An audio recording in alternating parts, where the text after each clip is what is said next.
Another year, another new Sonic release. This time we got another remaster on our hands with Sonic X Shadow Generations, which nobody calls it by its official name. They just call it Sonic and Shadow Generations, or just Shadow Generations. But either way, now a new generation of Sonic fans can be traumatized whenever they look up Sonic X Shadow. Shit, I'm pretty sure even Sega knew what they were doing when they named the game that. Anyway, it's a little bit weird that Sega wanted to give another Sonic game the remaster treatment with, at the whole Sonic Colors Ultimate situation. But, that was like 3 years ago, and that's all in the past. And, even though I personally enjoyed Sonic Colors Ultimate, still basically just the same game that I enjoyed before, it's kind of hard to deny that game. That game was a whole mess. So unlike Sonic Colors Ultimate, which I was excited for right from day one, matter of fact, I actually pre-ordered, I was so excited for it, I needed a little bit more convincing this time around because I didn't really have any solid opinions about this, but they're remaking Sonic Generations, which is personally my favorite 3D Sonic game, but they're also adding Shadow to the mix. Okay, that's fine and all. It wasn't until Sega dropped the story trailer where I was somewhat excited for it. At first, I just kind of assumed that it was just me Sonic Generations with Shadow slapped onto it, but it was pretty obviously the other way around. It seemed like Sega wanted another chance to delve deeper into Shadow's backstory, or realistically, just give an excuse to Shadow to go back to past events in his history. Ratchet Gang is a completely new game inside his collection, which actually got me pretty excited. Not excited enough to get the collector's edition because there's no way I was dropping $250 just for this, but excited enough to review the game on the channel since I didn't review Sonic Colors Ultimate when it first came out. When this game first came out, I was actually surprised to see how much good reception it was getting. IGN gave it a 9 out of 10. When was the last time a Sonic game got that high of a score? I guess it means Sonic fans can stop the whole IGN hate Sonic that, if the next Sonic game gets less than a 6, then Sonic fans gonna ride no matter what. Anyway, now that I finally played it for myself and see what all the hype's all about, yeah, I can see why. I kinda wish they didn't drop this game 2 weeks after Sparking Zero. I know 9 out of 10 Sonic fans are also Dragon Ball fans, but I don't know, I kinda feel like Sega kinda shot themselves in the foot there since that was one of the most hyped up games of the year. So I know most of you guys are here just for Shadow Generations, but this is a collection, so I gotta talk about the entire package here. Since I already reviewed the original Generations twice, I'll try to keep this part of the video brief since it's pretty much the same game with a couple of bells and whistles. But all that out of the way, it's not even the Sonic X Shadow Generations. So like I said, it's basically just the same game from 13 years ago. You run around as modern Sonic and classic Sonic, going through the old levels with new designs or new stage gimmicks, and fighting rivals from their past too. And yeah, everything I like about this game is still there, but also with its shortcomings too. Like the Time Eater, still one of the worst final boss in the series. The end from Sonic Frontiers comes very close though. Playing the Wisp is still the worst level in the game because of how much it just drags on. It's pretty underwhelming for a final level and disservice to one of my favorite levels from that game. As for all the differences, I have 3 save files instead of just 1, which is pretty cool because I can start a new save game without completely erasing my 100% save files. The UI hub isn't updated. You have the option to change the control setup to something that you're more accustomed to, and the load screen a lot faster than they were in the original game. To be clear, I'm playing this on the PS4, but even then, I didn't run into any slowdown. The game ran at smooth 60 frames per second, and the game looks just as good now as it did back in 2011. I kinda wish that they updated the visuals and haven't matched the visuals for Shadow's side of the story, but even then, it still looks pretty good. As for the gameplay itself, it's really the same as before, but muscle memory really fucked me over here, especially when I booted up the game for the first time with Classic Sonic because for some reason, the spin dash is mapped to R2 and not square anymore. I got used to it by Sky Sanctuary, but this was really an unnecessary change. For modern Sonic, he has the same control scheme as he did in Frontiers, which means the home attack is on the square button, which means I have to play Generations like I'm playing Unleashed, and I had to press R2 to boost, and I had to press the bumpers to quick step while I'm boosting, and I didn't like that in Frontiers, and I sure as all don't like it here. I got used to it, but again, unnecessary change. The drop dash is here for both modern Sonic and classic Sonic, which is cool and everything, but they never told you that you had this ability because I didn't know I could drop dash as classic Sonic until I got the Seaside Hill, and I didn't know I can drop dash as modern Sonic until I got the Planet Wisp, the last level in the game. Even though it's not really that useful to begin with because modern Sonic's already pretty fast enough with his boost, and classic Sonic's spin dash is already pretty broken in this game, so you're more likely to use that over the drop dash. I can't even see it being useful for speedruns because, again, classic Sonic's spin dash is so broken that it'll probably be more to your detriment than your benefit if you rely on it. It's kinda weird to me how Sega just keeps on slapping the drop dash in every single game now. It was useful mainly in Frontiers, but here, nah, I'm good. The last new gameplay mechanic to go over is the new child to collect. In each act there's 3 child to collect, and I'm pretty sure they don't really count to anything other than achievement or just make the white space look more colorful. I didn't collect these, the red rings, or any of the collectibles in the trophy case because I already fully completed this game multiple times. I got all the achievements on the Steam version of this game. I really got nothing to prove here. The story for this game has been completely rewritten with new dialogue just for this game, and it's all done by Ian Flynn, and it's fine for the most part. It's all done to have all the characters probably remember past events. They even mentioned the time zones from Sonic CD, which I never thought they would bring that up again. They even edited some animations like Amy just trying to give Sonic cupcakes instead of just being in his Kool-Aid, and Amy just lightly tapping Knuckles instead of just fucking rocking him. They also had new mouth animations for modern Sonic for his interactions with all the characters in white space. It's fine, but it did take a little bit of time for me to get used to, because I've seen this game cutscenes so many times, I just expected Sonic just to do these idle animations, and it just kinda looked unnatural at first, like it was AI generated. I kinda wish they reanimated the lip syncing for the new lines, because, correct me if I'm wrong, I'm pretty sure they redubbed this game's cutscenes, which is probably the most apparent with Tails since he was voiced by Kate Higgins at the time of this game's original release. And it's pretty odd that most of the animations haven't been updated. Yeah, right. Happy birthday, Sonic. Hope you like this. Yeah, right. Happy birthday, Sonic. Hope you like this. Especially when Knuckles asked Classic Sonic what happened to his sanctuary, and he still rubs his thumb as to say that he ate it. But hey, they did update when the Time Eater takes both Eggmen. They actually added their models when they're actually getting kidnapped. Oh wait, but that kind of ruins the plot twist of both Eggmen working together.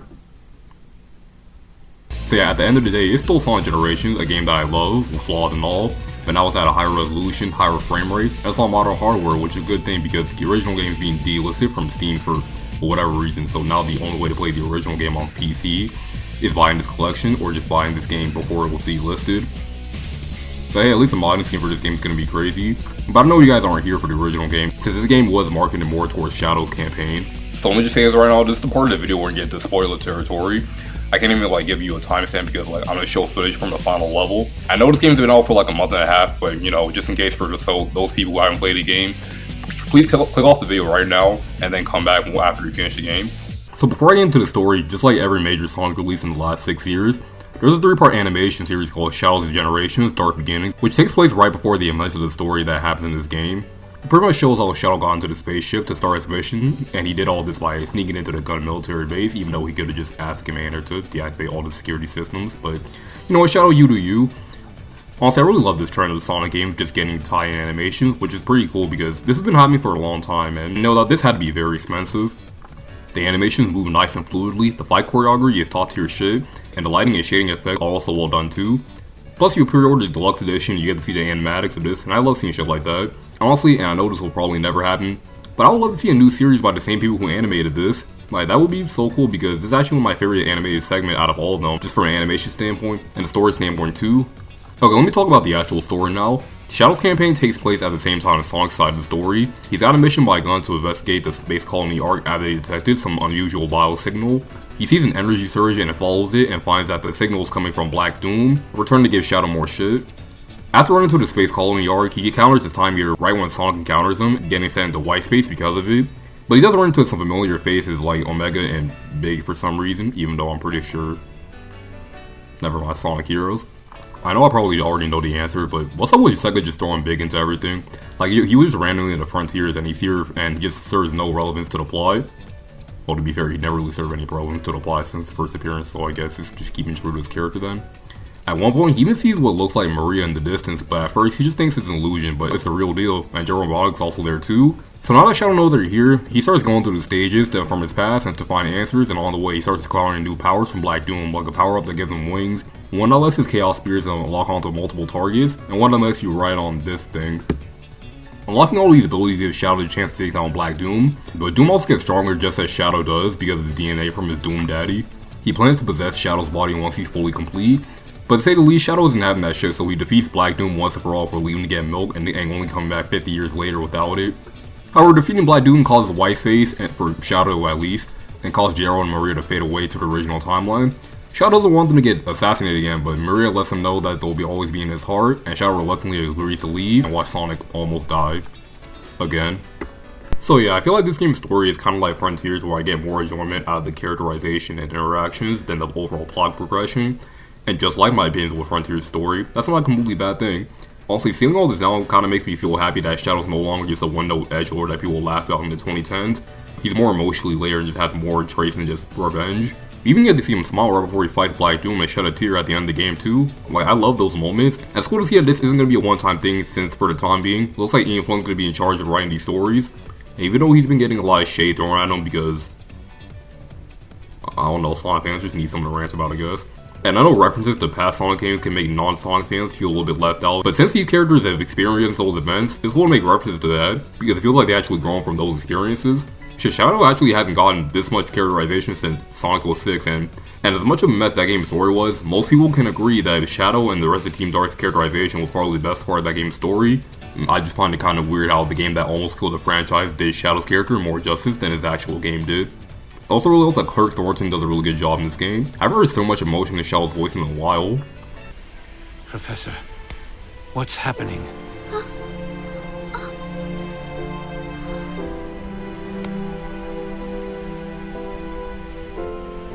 Without Black Doom's influence, the time anomaly is beginning to heal. We are returning to our own point in time. I'll stop Rouge. Use Chaos Control. Stop this moment in time. Shadow? No.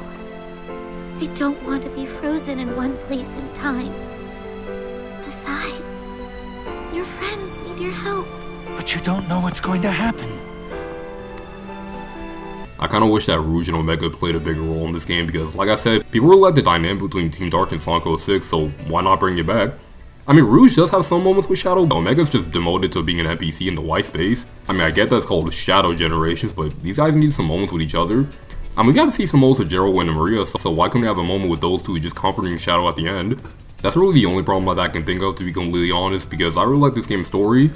It also really helps that the presentation in this game is top tier stuff. The animations are smooth and fluid, the characters are nice and expressive, and you can even see all the texture on Shadow's fur and Maria's hair. Like, you can tell that Sega was really taking their time with this. Normally this would be safe for the pre-rendered cutscenes and not for the in-game graphics. But let's talk about the game now. This game is basically structured just like Sonic Generations, with Shadow going through his levels from his past. And instead of 9 stages, there's 6 now. The first stage is the Space Calling Arc from Sonic Adventure 2, which is a mix between Final Rush and Final Chase. Real Canyon from Sonic Heroes, which I personally would have picked something like Frog Forest or Final Fortress, since not a lot of people really liked Real Canyon from Sonic Heroes besides the music. Then we got Kingdom Valley from Sonic 06, Sunset Heist from Sonic Forces, Chaos Islands for Sonic Frontier, and Radical Highway from Sonic Adventure 2. It's a little bit weird that there's no levels from Shadow the Hedgehog, like no Cosmic Fall, no Black Comet. I mean, I had to play Westopolis 10 times to get the final ending, which probably caused just as much pain and turmoil for Shadow as the players. I mean, I have no problem with the stage that we got, but I don't know about Sunset Heist though. The most involvement Shadow had in Sonic Forces was when he beat Infinite Assassin and just called him we, and he didn't even show up in the main story until halfway through the game. And he wasn't even in Frontier, so how would he remember Chaos Island? Matter of fact, other than Black Doom, the Doom creatures, and some artwork, there's no representation from Shadow the Hedgehog, you know, Shadow's own game. I mean, I don't know, they have no problems bringing back stuff from Sonic 06, which isn't even supposed to be canon, by the way. I don't know why they don't want to bring back stuff from Shadow the Hedgehog. But other than that little nitpick, I enjoy playing through all these levels. They're really well designed and they have a lot of cinematography during the level, and they're real spectacle. And I know some people would be like, oh, it's animation, so it's automatically bad, but I don't care. Like, I'm enjoying what I'm seeing, so I think it's good. They also have you doing some pretty tight jumps close to the end of the game too, but it helps since the controls are really good now. In my opinion, this is probably the best controlling 3D Sonic game in the last decade. Shadow controls so much better than Sonic did in Frontiers, especially in 2D. His double jump doesn't feel nearly as sluggish. I feel completely controlling my overall movement, and when I die, it feels like I fucked up and not because of poor control. He still has the problem of his turning feeling pretty heavy, but since the levels were designed around this, it's not a big problem. Since I'm already on the topic of Shadow, let's talk about his other abilities. He can do everything that modern Sonic does, other than the power slide, but since there's no power of these levels where you need a drink, I'm not too sad about that being omitted. He can use Chaos Control, which can stop time for 5 seconds, which doesn't sound that cool, but you can use the slow down projectiles from hitting you, or you're in a higher rank. The more Shadow progresses, he gets access from these new Doom powers. First move you unlock is the Doom Spears, which is an extension of Shadow's Chaos Spears, which lets him lock onto multiple targets at once. Next is Doom Blast, which launches black armed creatures to reach higher areas. There's Doom Surf, which lets you surf on water, and then there's Doom Morph, which ended up being my least favorite Doom power. In some parts of the hub world, there's these purple goop that Shadow can't walk on, so he needs to transform into Doom Morph to walk on it. And it's mostly fine, but it's a slingshot when things get a little bit weird because timing to lock on and let go is so weird. I died so many times because I never get the timing down. And finally there's the Doom Wing, which lets Shadow fly, well, more like gliding because he can't go higher or lower, but it's a fun ability. These Doom powers, besides Doom Morph, are pretty cool. They don't bog down the gameplay and are pretty fun to use too. So the white space basically works the same way it did in the original Generations, except for the fact that it's in 3D. Kinda reminds me a little bit of the worlds in the Frontiers. You play through the levels in boss fights like this, but how you access boss fights in this game are a little bit annoying because it's the same thing from the original Generations, where you have to complete challenges and collect keys to access the boss fights, but here, the challenges don't unlock until you find the boss gate, so you have to do the challenges first, and then go back to the boss gate to activate the boss fight. To be fair, these hubs are hard to navigate, but come on, it wasn't broken in the original game, so why try to fix it? At least the boss fights are good though. The first boss fight is the Bio-Lizard, which was in the 3DS version of Generations, but it makes more sense here because Sonic never fought the Bio-Lizard. It's fine. It's about the same as the original, except it's nowhere near as easy to die. Next is Metal Overlord, which is pretty good. I like using the Doom Surf to reflect stuff back at him, and it was pretty cool using the dash rings to get up and close and just smack the shit out of him. By far the best boss fight has to be Mephiles, not only because they managed to use a Doom Morph in a way that's actually really fun, but it's just a non-stop spectacle from the moment you start the boss all the way up to the final hit. And it's funny because this is the exact same Mephiles from 06 and has all his memories too. He's so desperate to exist in the main timeline to a point where it's just actually kind of depressing.